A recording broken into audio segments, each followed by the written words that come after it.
Welcome back to Fascinating History, where today we discuss the Roman Empire, an entity synonymous with relentless expansion and the imposition of its authority across vast territories, famously extended its dominion over much of the known world.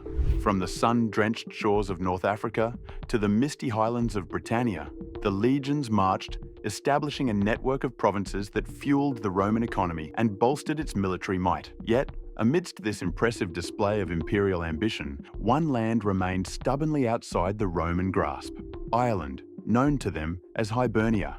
This essay delves into the Roman attempts, both documented and theorized, to conquer Ireland, scrutinizing the scant evidence, exploring the potential motivations that drove their ambitions, and ultimately analyzing the factors that led to their failure to subdue the Emerald Isle.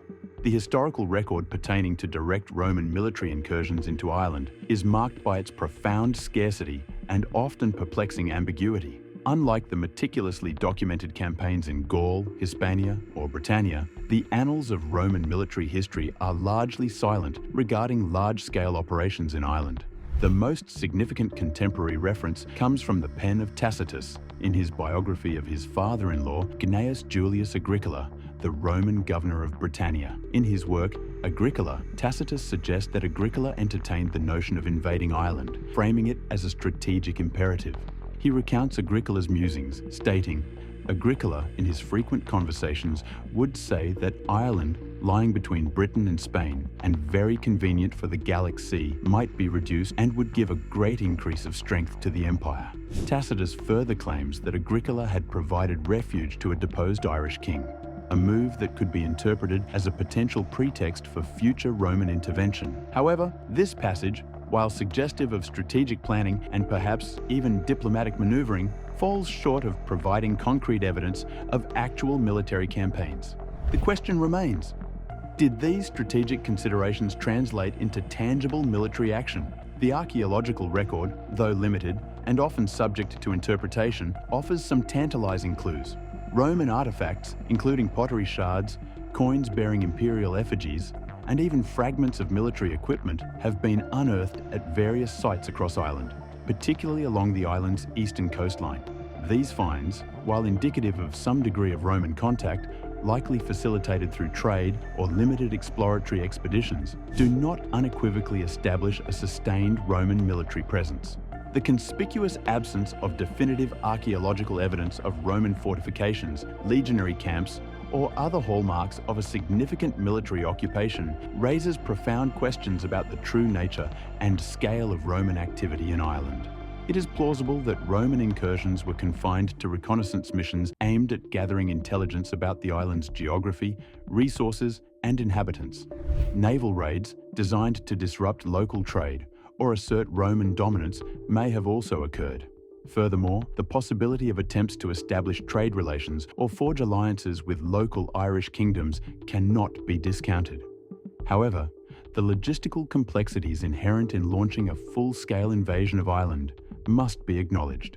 Ireland's geographical isolation, characterized by its separation from mainland Britannia by the treacherous Irish Sea, its rugged terrain punctuated by mountains, bogs, and dense forests, and its relative lack of easily accessible harbours, would have presented formidable obstacles to Roman armies accustomed to operating in more hospitable environments. Moreover, the prevailing political landscape of Ireland during this period was characterized by a mosaic of numerous small kingdoms and tribal confederations, each vying for power and influence. Unlike the centralized political structures encountered by the Romans in Gaul or Britannia, Ireland lacked a single, unified power that could be decisively defeated in a single campaign. This fragmented political landscape may have served as a deterrent to the Romans, who generally preferred to conquer territories with established political hierarchies that could be readily subjugated. The potential motivations that fueled the Roman desire to conquer Ireland were multifaceted, reflecting the complex interplay of strategic, economic, and ideological considerations. From a strategic standpoint, control of Ireland would have secured the vulnerable western flank of Roman Britannia, mitigating the risk of potential Celtic incursions and providing a crucial naval base for projecting Roman power into the Atlantic. Economically, Ireland offered the prospect of expanding the empire's resource base, providing access to valuable raw materials, such as gold, silver, and timber, as well as opening up new trade routes with other regions. Furthermore, the Romans were driven by a deeply ingrained sense of cultural superiority and a fervent desire to civilize what they perceived as barbarian lands. The conquest of Ireland would have extended the reach of Roman law, language, and culture, bringing the island's inhabitants into the fold of the Roman world and subjecting them to the benefits of Roman civilization. This civilizing mission, rooted in the Roman belief in their own cultural and moral superiority, served as a powerful justification for their expansionist ambitions. However, several factors likely contributed to the Romans' ultimate failure to conquer Ireland. The formidable logistical challenges inherent in a cross-sea invasion, coupled with the fragmented political landscape of the island and the fierce resistance of the Irish Celts, would have presented formidable obstacles. The sheer cost of a protracted military campaign, both in terms of manpower and financial resources, may have outweighed the perceived benefits of conquering Ireland. Additionally, the Roman Empire faced increasing pressure on other frontiers, particularly along the Rhine and Danube rivers, where Germanic tribes posed a growing threat. The need to defend these vital borders may have diverted resources and attention away from Ireland. The limited evidence of Roman military infrastructure in Wales and northern England suggests that even maintaining control over Britannia was a constant struggle.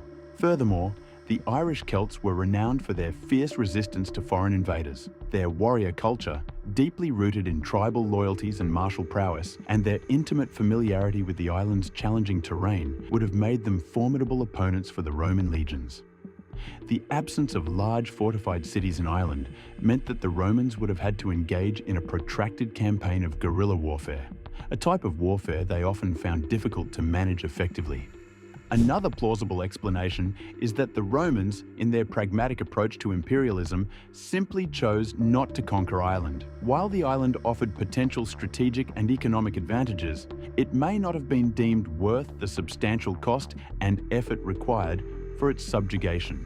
The Romans were ultimately pragmatic imperialists, and they often prioritized consolidating their existing territories and resources over pursuing new, potentially risky conquests. The enduring legacy of the Romans' failure to conquer Ireland is profound and far-reaching.